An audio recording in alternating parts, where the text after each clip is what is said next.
In this video, we're going to tell you the full story behind Marvel's cosmic chrome-domed character, the Silver Surfer, before the surfboard. Long ago, before he became the Shining Surfer who signaled the arrival of Galactus the World Eater, the hero who would one day be known as the Silver Surfer was just a native of the planet Zen-La named Norrin Radd. Now, Zen-La is one of those seemingly utopian planets in the Marvel Universe's cosmic corner. Its inhabitants had long lives, and their advancements in science and technology made Earth look a little bit primitive. In spite of this, Norin Radd didn't exactly have an ideal childhood. On one hand, his mother Elmar took her own life when she found herself growing more and more incompatible with Zen-La's own culture. On the other hand, Norin Radd's father, Jartran, was a brilliant scientist, but he was even more messed up than his wife. For one, he was kind of a megalomaniac who had certain aspirations. This was exactly what prompted him to raise Norin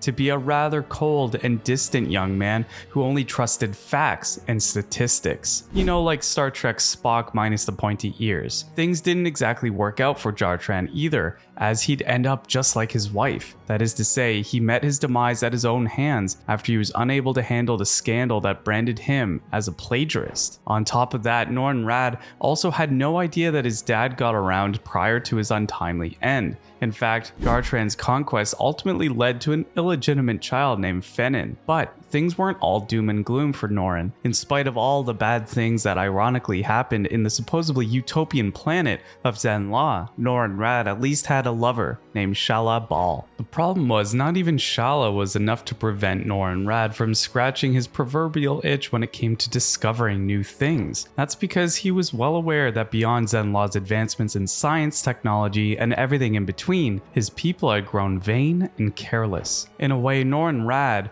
would get what he wanted, and one fateful day, Norin was made aware of an incoming presence that had just broken through Zen-La's defenses. After managing to procure a spaceship to check out what this was all about, Norin came face to face with the one and only Galactus. Unsurprisingly, the Planet Eater came here with one purpose: to chow down on Zen-La. Now, Norin Radd didn't want that to happen, especially considering that Shala Bal would most certainly perish if Galactus was to eat their planet. Knowing that neither he nor Zen-La's forces could stop Galactus, Norin Radd came up with a different idea to save his planet and people. Instead of a fight, he offered Galactus a deal. He'd act as the Planet Eater's herald, in charge of scouring the galaxies for planets he could eat in exchange for Galactus sparing Zen-La.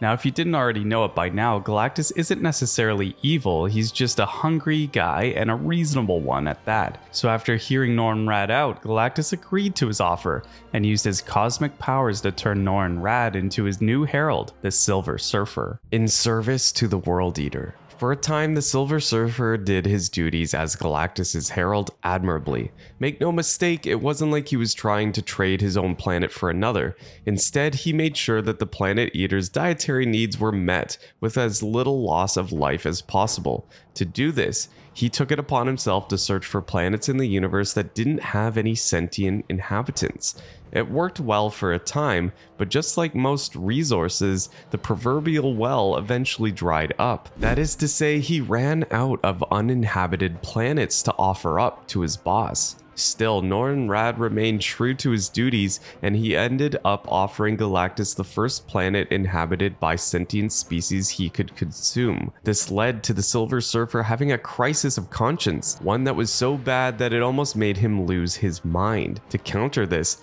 Galactus further tweaked his herald by using his own powers to turn Norin Radd into an emotionless husk. On top of that, Galactus sort of cleaned the slate and repressed the herald's memories to allow Silver Surfer to do his job properly moving forward. From there, the Silver Surfer would go on to offer up more planets inhabited by sentient beings to his master. It was during this period when Norin Radd had a chance encounter with the symbiote homeworld of Clintar. Its inhabitants, true to their nature, would try to assimilate the Silver Surfer with their hive mind, but the herald would eventually escape. Eventually, Norin Radd would locate a little blue marble floating around the Milky Way galaxy, Earth, and this happened in spite of Uatu the Watcher's efforts to conceal the planet from his and Galactus's gaze, given that Uatu had grown fond of the planet. The end of service. The Silver Surfer and Galactus's arrival on Earth would also mark an end to their near century of partnership. As you'd expect, the Planet Eater planned on consuming the world. Of course, its foremost defenders, the Fantastic Four, wasn't having any of it. Meanwhile, Norrin Radd was able to break free from the spell that Galactus had placed on him when he met a woman named Alicia Masters. Long story short is that Alicia made Norrin Radd remember how much of a pacifist he is.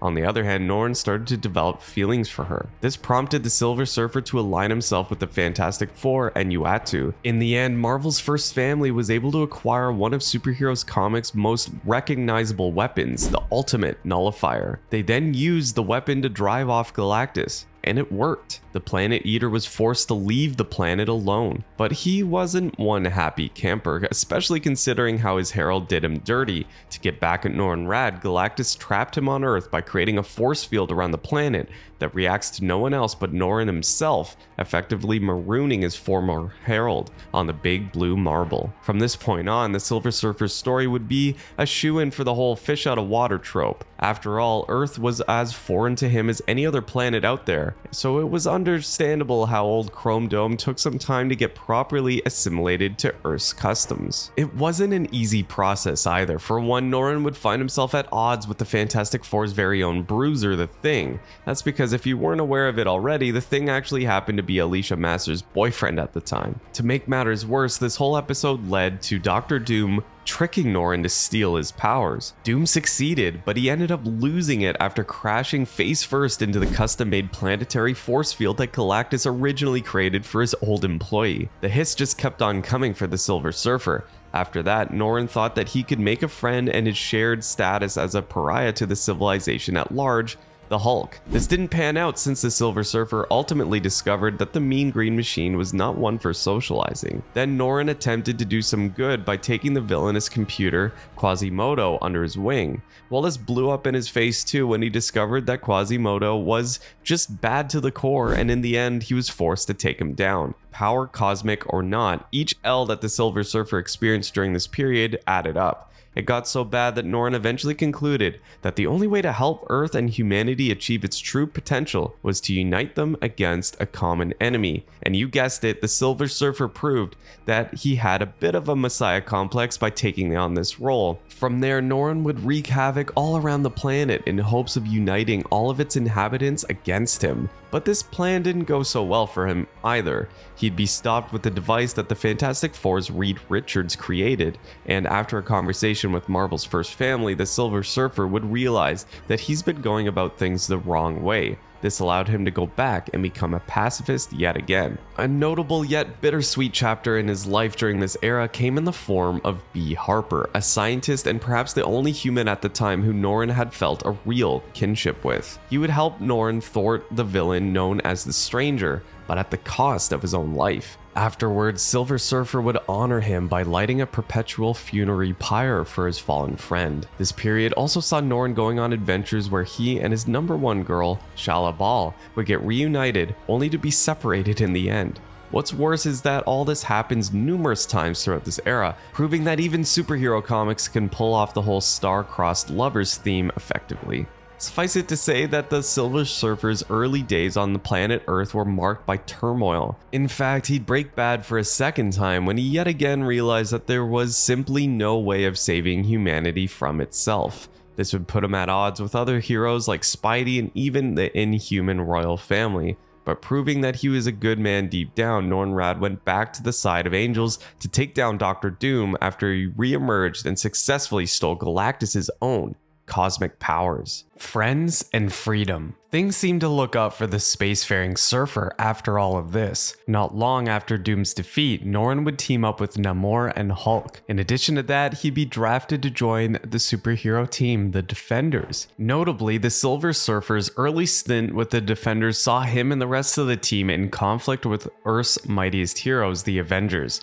This was all a ruse perpetrated by the villainous duo Dormammu and Loki, and after both the Avengers and the Defenders found out about this, they promptly kicked Dormammu and Loki's butts. On the other hand, this was the same adventure that made Norrin take a bit of a hiatus from the rest of the Defenders' active roster. Don't feel so down for the guy though, because he'd soon be offered a spot within the Avengers ranks. However, Norrin would turn it down and prefer to stay as an independent operator. As a matter of fact, things were coming up for Norrin during this time, because beyond all the drama, the Silver Surfer finally found a way to get past the force field that Galactus wrapped around Earth to keep him marooned on the planet. Now, what you should know about the specific turn of events is that this method only worked once. That is to say, the Silver Surfer would be trapped back on Earth should he ever cross the barrier again. Finally, back in space once again, Norrin's first order of business was to pay his homeworld a visit, so he went straight to Zen-La only to find out something truly miserable had happened. Not content with trapping his former herald on Earth, the Silver Surfer discovered that Galactus had also ravaged Zen-La in retaliation for his betrayal. And if that wasn't bad enough, Norrin also found out that his longtime lover,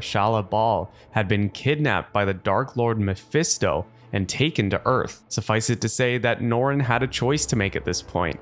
Enjoy his newfound freedom knowing that his best girl is at the mercy of a demon lord, or he could go back to Earth to save Ball, which also meant that he'd end up trapped on the planet again. Norrin decided to go after Ball, and after tussling with Mephisto and defeating the demon lord, Norrin transported Ball to their homeworld. Even better, the Silver Surfer imparted the love of his life with a portion of the power cosmic coursing through him, which Ball then used to bring life back to Zen-La. From there, Norrin would go back to work as one of Earth's heroes as he teamed up and provided support for the likes of the Fantastic Four and his old team, the Defenders. On a side note, he and the Defenders would come to the decision to disband the entire enterprise after they were made aware that the team's continued existence would somehow lead to the end of the world. But hey, the Silver Surfer is used to operating alone. In fact, he would even see himself aiding the rest of Earth's 616 champions during their fight against the cosmic threat known as the Beyonder.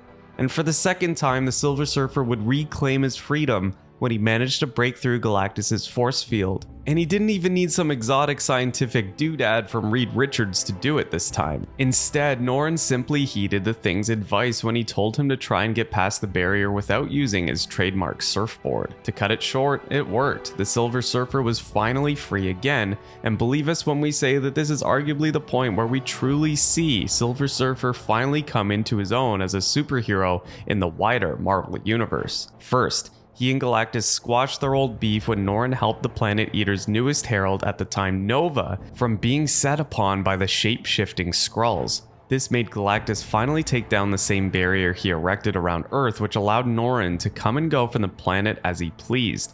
It's a nice option, although not one that the Silver Surfer immediately took advantage of. Norrin would find out that Ball was successful in her attempts at resurrecting Zen-La from the ashes, and this came with certain perks. She became their homeworld's new empress due to how pretty much she saved them from the brink of extinction. On the flip side though, her new status as Zen-La's sovereign prevented her from carrying on a relationship with Norrin. Don't feel so bad for him though, because he'd soon find a new partner in the form of the interstellar superhero Mantis. Now, if there's one aspect where the Silver Surfer just can't seem to get a break, it is romance. His relationship with Mantis was cut short when she and the Silver Surfer pretty much drifted apart. After this, Norrin and Galactus, then current Herald Nova, would start to have feelings for each other.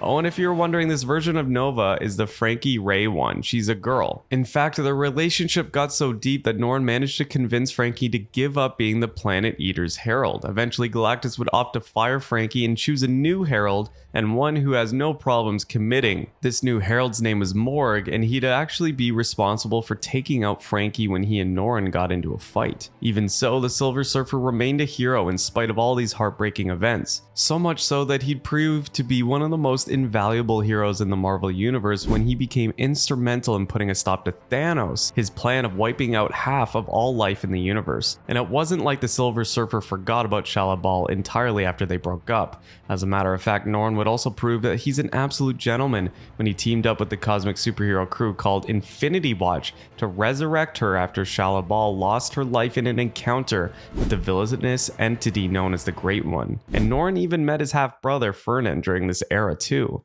When Norrin lived a lie, the Silver Surfer would discover a huge revelation when Marvel decided to inject his mythos with a hard dose of retroactive continuity. To be specific, it was revealed that Zen-La had been destroyed long before he and Galactus had their falling out during the first time they encountered Earth. Galactus didn't destroy Zen-La. In truth, the culprit was the extra-dimensional race of beings only known as the Other. Now, this version of Zen-La was a recreation that Galactus crafted after he saw what the Other did to Norrin's home planet. And make no mistake, it wasn't like the World Eater was just trying to mess with his former herald. In fact, this happened not long after Norrin first came into Galactus' service. In truth, Galactus created this quote-unquote new Zen-La out of concern for Norrin. Simply put, Galactus proved that he might be a pain to deal with at times, but he does genuinely care about his employees, as he created new Zen-La so that Norrin would have a place he could call home should there come a time when he decides to end their partnership. And although it's never explained why exactly new Zen-La just up and disappeared one day, the damage had been done. This left the Silver Surfer in a state of shock, so much so that he reverted into his old emotionless self after learning the truth about what happened to his homeworld. Eventually, Norrin would get back to his senses after a fateful encounter with the Other, which also allowed him to learn the full story behind his home planet. And on a much brighter note, Norrin would start dating the same woman responsible for opening up a path to him becoming a hero we all know and love today, Alicia Masters. And although they didn't exactly end up together, at least Alicia and Silver Surfer's romance ended amicably, with the two remaining friends after breaking things off. Plus, it was also during this period when Silver Surfer undoubtedly got the better of his old boss, as an encounter with Galactus ended up with Norrin taking the W this time around. In the next outing, the Silver Surfer would once again reunite with his fellow Defenders, such as the Hulk, Doctor Strange, Namor, and try the mystical threat,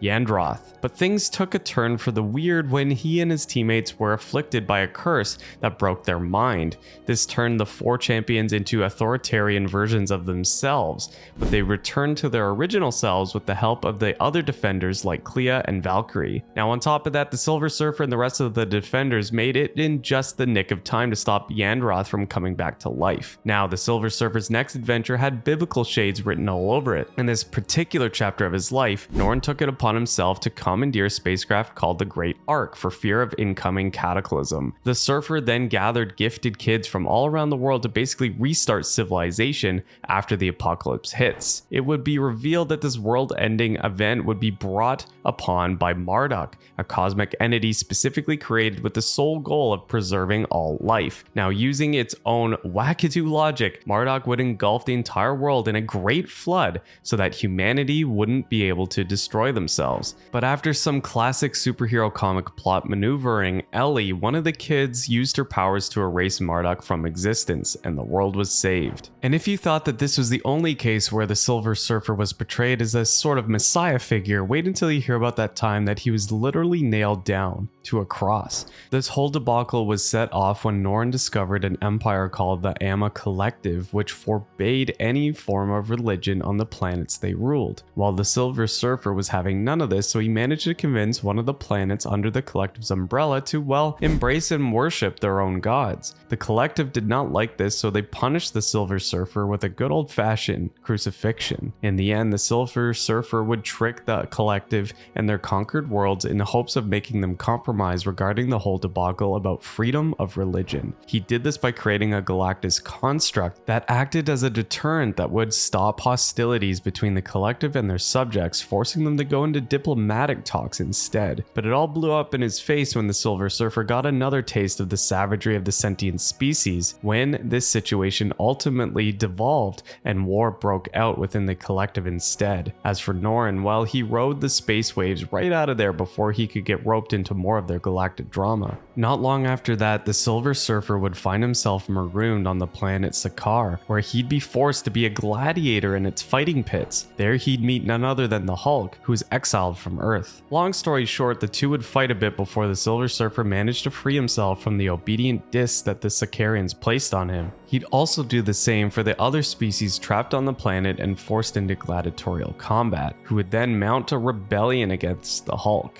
As for Norrin, well, he packed up yet again and surfed his way to outer space before things could get ugly. After that, the Annihilation wave would hit the Marvel Universe, which prompted the Silver Surfer to reunite with his old boss again, Galactus. That is to say, Norrin elected to work as the World Eater's herald again, and together they wrecked hordes of creatures from the Annihilation wave. Back on the job. The Silver Surfer's second stint as Galactus' herald wasn't a one-off. After the events of the Annihilation storyline, Norrin would continue to act in this capacity, and as such, he'd be forced to make compromises again. One example was when he was in direct conflict with Richard Rider, aka Nova, who wanted to protect the planet Orbusin from being consumed by the Planet Eater. But cooler heads prevailed in the end, and the two were able to reach a settlement where Galactus would be allowed to eat Orbusin as long as its inhabitants were all evacuated first. Seems fair, I guess. Norrin would also have a second brush with the Sakaar when he deduced that the planet had enough juice in it to feed Galactus and keep the hungry boy's belly full enough to keep him from getting the munchies for a millennia. Hulk's kid Scar would foil Norrin's attempt to sacrifice the planet to the World Eater though, but his mom came in clutch and sacrificed herself to fill the planet-shaped void inside Galactus's belly and satiating his hunger. Soon after, we'd see the Silver Surfer lose his life, albeit for a short period. This happened when the cosmic being named the Grand Master roped him and the other Defenders to fight against a team of villains called the Offenders, made up of Red Hulk, Tear Shark, Baron Mordo, and Terrax. Norrin would be flatlined by the Red Hulk, but it was short-lived as he immediately got resurrected when the Grand Master was taken out. In his next outing, the Silver Surfer would come face to face with Beta Ray Bill. You see, Bill was trying to protect another potential planetary meal from Galactus. To remove what's standing between him and his delicious snack, Galactus ordered Norrin to deal with Bill, but our boy took another L. Now, Silver Surfer might not be completely on board with his duties as Galactus' herald, but we'd be lying if we didn't tell you how good he was at it. This especially showed when Norrin opted to feed his boss a star instead of a planet after the events of the Chaos War. From there, the Silver Surfer would then take some time off while the Planet Eater recovered his strength, which led Norrin back to Earth. Here, he'd have to deal with the High Evolutionary, who took it upon himself to steal the power cosmic within the Silver Surfer and use it to revive dead worlds in the universe. Long story short, Galactus reawakened just in time to prevent the High Evolutionary from getting what he wanted, as Norrin went back to active duty as the Planet Eater's herald yet again. Another universe-wide baddie threatened the Marvel U afterwards. This time, it was the so-called Cancerverse, a dimension bent on consuming all other realms it could come across. Together with a bunch of other champions from the cosmic corner of the Marvel U, the Silver Surfer would help repel the Cancerverse armies. On top of that, he'd eventually get invited to join a space police force called the Annihilators after this adventure. And after that, the Silver Surfer and his boss would engage in open war against Asgard. You see, Norrin found that a so-called Galactus seed, which happens to be an artifact that could satiate the Planet Eater's hunger for eternity, is within the possession of the Asgardians. Of course, Odin and his subjects wouldn't give up their property just like that. Eventually, war broke out between Galactus, and to Odin's credit, he headbutted Galactus so bad that the big hungry boy got knocked out. When all was said and done, however, the Silver Surfer brokered a ceasefire between their camps. And just like all good things, Norrin called it quits and decided to hand over his position as Galactus' herald to someone else. Namely, some guy named Mike from Broxton, Oklahoma. Norrin surfs for love. Fresh off of resigning his post as Galactus' culinary expert, the Silver Surfer would experience an absolute downer when he's chanced upon the war between the Skrulls and the Builder army. Instead of choosing a side or acting as an intermediary between the two camps, Norrin decided to focus on humanitarian work, opting to rescue as many innocent Skrull civilians as he could when the conflict came to a boiling point. However, the most notable event that happened during this period is that he met a woman named Dawn Greenwood, who would go on to be his main girl soon after.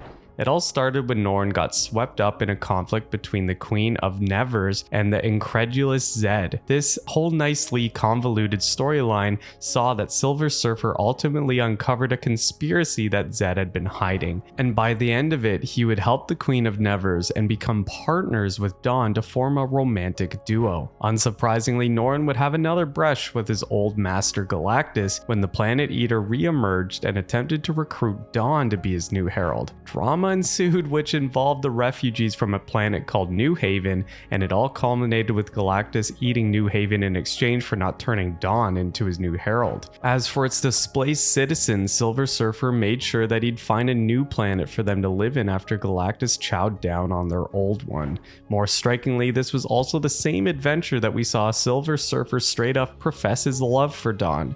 So they weren't just partners, they became one of Marvel's hottest cosmic couples. Now we won't go into all the shenanigans that the Silver Surfer and Dawn got into while they were together, since that's worthy of a whole video on its own. But one important thing you should note is that this was perhaps one of the only rare superhero comic book romances that actually has a happy ending. Eventually Dawn lost her life, just due to old age, while Silver Surfer lived on with his extended lifespan. Space Bachelor. The Silver Surfer went back to going on bombastic adventures after his wonderfully romantic stint with Dawn. During the Infinity Countdown storyline, the Silver Surfer would become hostage to none other than the cybernetic baddie Ultron, proving for all time that Norrin Radd may not have chosen the Herald life, but the Herald life chose him. Galactus would enter the picture and help stop Ultron, but it didn't come for free, and the two old partners in galactic crime cut another deal with each other that saw Norrin serving as Galactus's Herald once again. This stint was a bit short-lived though, because not long after their rekindled partnership, Galactus and the Silver Surfer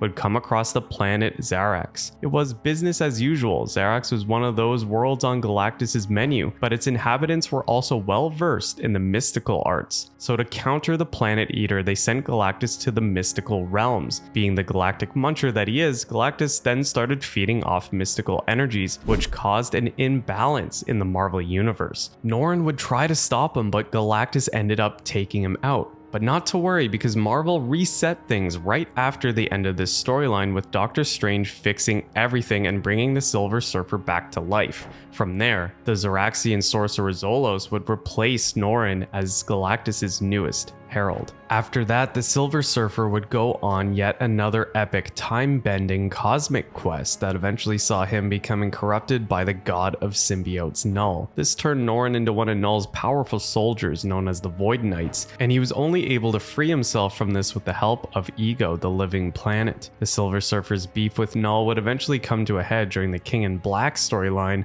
where we'd see Norrin become instrumental in helping Eddie Brock in taking down the god of symbiotes. After a while, Silver Surfer would have another run-in with the Cancerverse. This time around, he'd partner up with the man with the power of 1,000,000 exploding suns, Sentry. You see, Sentry and his dark side, known as the Void, were split apart. The Void then became the Cancerverse's ruler, and this whole adventure reached its climax when Norrin, Sentry, the Fantastic Four, Beta Ray Bill, and Inhuman Best Boy Lockjaw teamed up to put a stop to the Void and his forces. The Silver Surfer would become a bona fide uncle when he and the other heralds of Galactus banded together to save a baby who possessed the powerful cosmic artifact known as the Star Brand. After that, Norrin would become a witness when Galactus chose his next herald, who happened to be the one and only Thor. This event stemmed from the fact that the cataclysmic event known as the Black Winter, the same one that destroyed Galactus' original universe, was coming after the Marvel U. All in all, Norrin would pretty much take a back seat from all the action here and instead serve as a supporting role to Thor. On a more interesting note, we got to see just how unfit for the job the God of Thunder is when he gets instantly PTSD after dealing with the Black Winter. That's because he saw a vision of an alternate future where each and every champion became ravenous undead creatures. To make matters even more terrifying, Thor even saw a premonition of Thanos wielding his favorite hammer, Mjolnir. Now, the Silver Surfer is no stranger to time travel. On his latest adventure, at least of this video, proves just that. In this one, Chrome Dome found himself stranded inside an earlier version of the Marvel Universe. Now, this particular version of the multiverse also happened to be the same place where Galactus originally resided.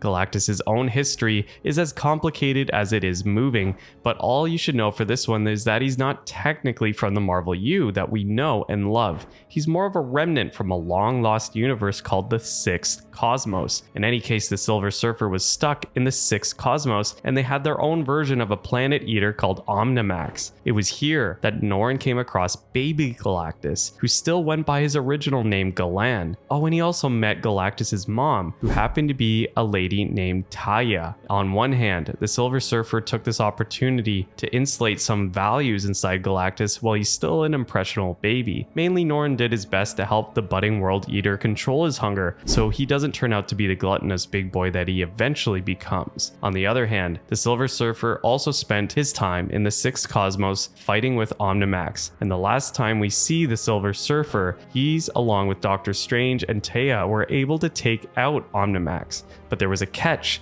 as the trio ended up farther back in time, stranded in an even earlier version of the Marvel Universe known as the Fifth Cosmos.